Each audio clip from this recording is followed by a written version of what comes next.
बच्चों, आज हम रोज कहानी को पढ़ेंगे। तो हमेशा की तरह रोज को पढ़ने से पहले हम उसके लेखक के बारे में जान लेते हैं। तो रोज कहानी के जो लेखक है उनका नाम है सच्चिदानंद हीरानंद वात्स्यायन अज्ञेय।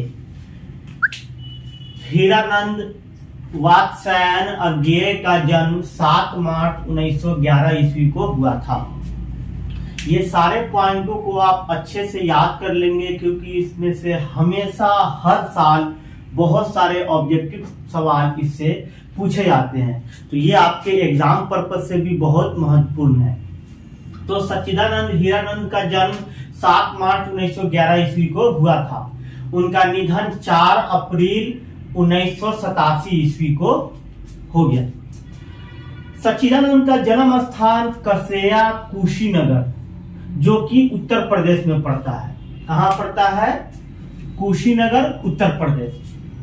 सच्चिदानंद के माता का नाम है वयंती देवी। माता का नाम वयंती देवी।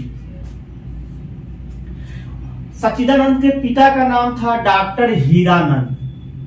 डॉक्टर हीरानंद, यही हीरानंद से उन्होंने अपने नाम में जोड़ा और सच्चिदानंद हीरानंद वात्स्यायन अज्ञेय। अब आइए हम सच्चिदानंद के शिक्षा पे नजर डालते हैं। तो सच्चिदानंद ने अपनी प्रारंभिक शिक्षा अपने घर पर ही हासिल किया। फिर उन्होंने 1925 ईस्वी में पंजाब विश्वविद्यालय से मैट्रिक का इम्तिहान उन्होंने पास किया।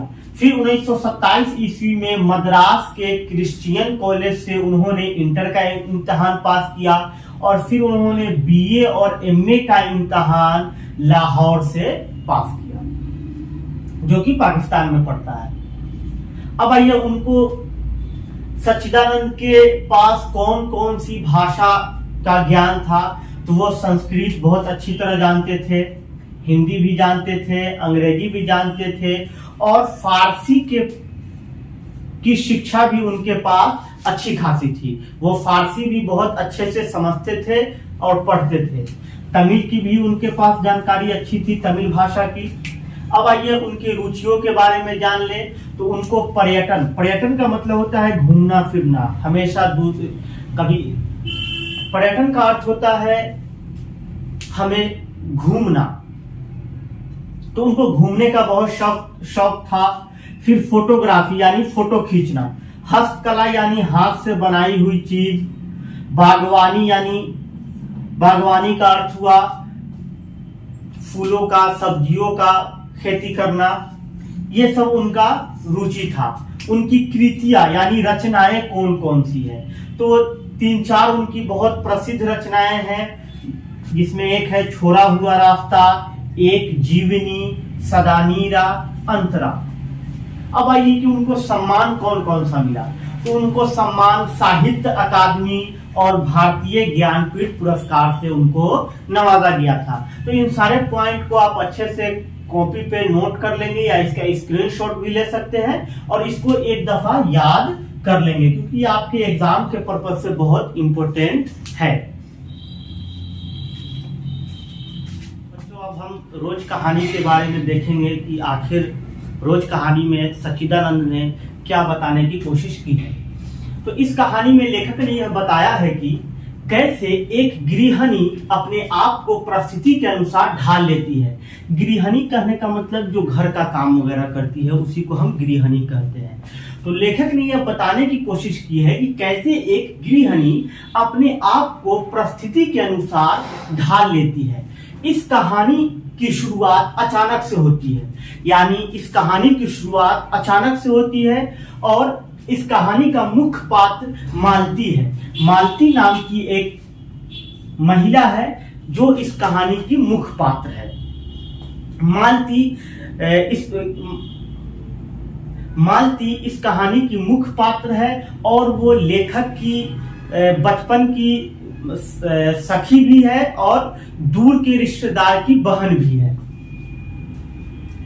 लेखक के दूर के रिश्ते की बहन है और मालती के साथ उन्होंने अपना बचपन गुजारा था, यानी लेखक मालती के साथ अपना बचपन गुजारे हुए थे।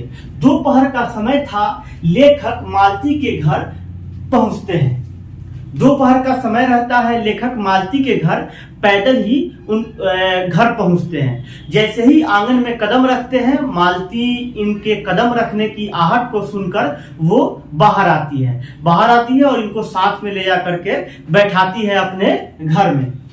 घर में बैठाने के बाद लेखक ने मालती से उनके पति के बारे में पूछा।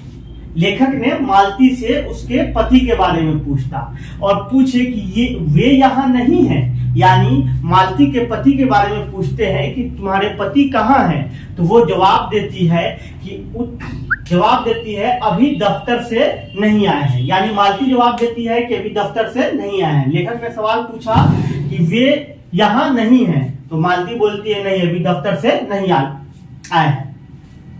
मालती अतिथि से हालचाल भी नहीं पूछती है, यानी लेखक जब उसके घर में जाके बैठ जाते हैं तो मालती उनसे उनका हालचाल भी नहीं पूछती।